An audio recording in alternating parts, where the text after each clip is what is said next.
अभी एयरपोर्ट पे बात हो रही थी तो आपने कहा प्रधानमंत्री जी तरीके से बात नहीं कर पाए। अगर बात करते हैं तो क्या इंटरनेशनल एयरपोर्ट कैंसिल हो जाएगा या इंटरनेशनल एयरपोर्ट जब बनेगा तो आप कुछ नई स्कीमें लेकर सपा का गढ़ आजमगढ़ को कहते हैं, लेकिन एक समस्या जो यहाँ के लोगों की देवारा क्षेत्र की रहती है, हमको लगता है कि जब से सृष्टि की उत्पत्ति हुई है तब से वो नदी है और वहाँ पे बाढ़ का क्षेत्र रहा है। अगर मनुष्य की बात करें तो नदियों के किनारे ही सभ्यताएं बसती रही है, लेकिन बाढ़ की समस्या वहाँ पे चाहे भाजपा रही हो, चाहे सपा रही हो, चाहे कोई और पार्टी रही हो, वहाँ की समस्या सॉल्व नहीं हो पा रही है। अगर आप आते हैं तो क्या करेंगे? आप जनमानस के बीच में जाकर बातचीत कर रहे हैं तो क्या लगता है?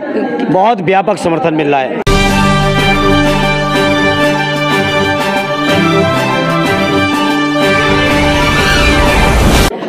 अभी हमारे साथ में है धर्मेंद्र यादव जी, इनसे बात करेंगे। सबसे पहले तो बहुत बहुत बधाई देते हैं, आज छोटी दिन है, और धन्यवाद भी देते हैं कि आप यहाँ से जीते और अब 3 दिन का दिवसीय दौरा रहा। शुरुआत यहीं से करते हैं कि मतलब आप जनमानस के बीच में जाकर बातचीत कर रहे हैं तो क्या लगता है?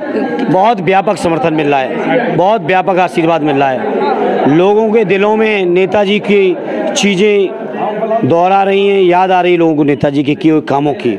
नेताजी के साथ जो लोगों के रिश्ते हैं उन रिश्तों को लोग याद कर रहे हैं।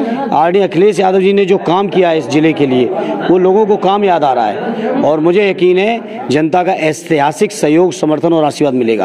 आपने सही कहा कि यहाँ पे सपा का गढ़ आजमगढ़ को कहते हैं, लेकिन एक समस्या जो यहाँ के लोगों की देवारा क्षेत्र की रहती है, हमको लगता है कि जब से सृष्टि की उत्पत्ति हुई है तब से वो नदी है और वहाँ पे बाढ़ का क्षेत्र रहा है। अगर मनुष्य की बात करें तो नदियों के किनारे ही सभ्यताएं बसती रही है, लेकिन बाढ़ की समस्या वहाँ पे चाहे भाजपा रही हो, चाहे सपा रही हो, चाहे कोई और पार्टी रही हो, वहाँ की समस्या सॉल्व नहीं हो पा रही है। अगर आप आते हैं तो क्या करें? नहीं, बांध बनवाया गया तो मुझे याद है आदरणीय अखिलेश यादव जी की सरकार के रहते हुए। अभी और लोग मांग कर रहे हैं। नहीं, मांग है, जरूरत है, विकास एक सतत प्रक्रिया है। मैं गया था, अभी पहले दिन देवारा के दौरे पर ही गया था।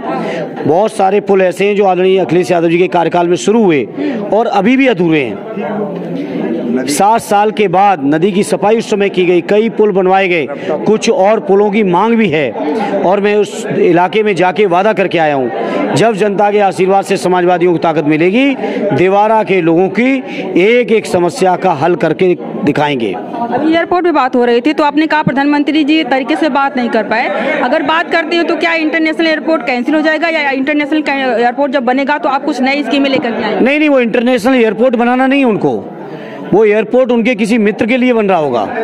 जैसे बहुत सारे देश के एयरपोर्ट चले गए, हो सकता है आजमगढ़ की उर्वरक जमीन पर भी उन्हें किसी मित्र को बसाना हो। इसके लिए किसानों को आंदोलन करना पड़ रहा है पिछले लगभग 15 महीने से। जब आया था कि यहाँ पे इंटरनेशनल एयरपोर्ट बनेगा तो एक चीज़ और आई थी कि यहाँ पे छावनी बनेगी, मिलिट्री बेस बनेगा, ताकि जो है कि चीन जैसे देश है यहाँ पे अगर कुछ हमला वमला होता है तो इसके लिए सहूलियत होगी। कब बनेगा? तो आपको क्या लगता है? बनेगा 10 साल में तो बनाया नहीं। 10 साल नहीं यहाँ पे, अब जाने के टाइम बनाएंगे क्या?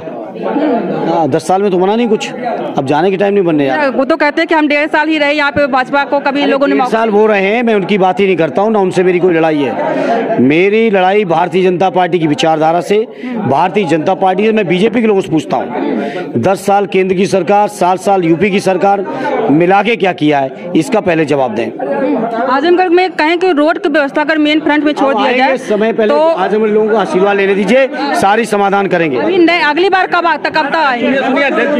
तो ये रहे हमारे साथ धर्मेंद्र यादव जी, जिनसे हमने बातें करी हैं। कुछ सामाजिक मुद्दे हैं जो हमारे कमेंट्स में खास करके आते हैं जब हम किसी तरह का वीडियो बनाते हैं, तो कुछ सवालों के हमने जवाब जानने का प्रयास किया है। आपको कैसा लगा सवाल सुन करके? आप लोग कमेंट कर जरूर बताइएगा। आज के लिए इतना ही, बहुत बहुत धन्यवाद।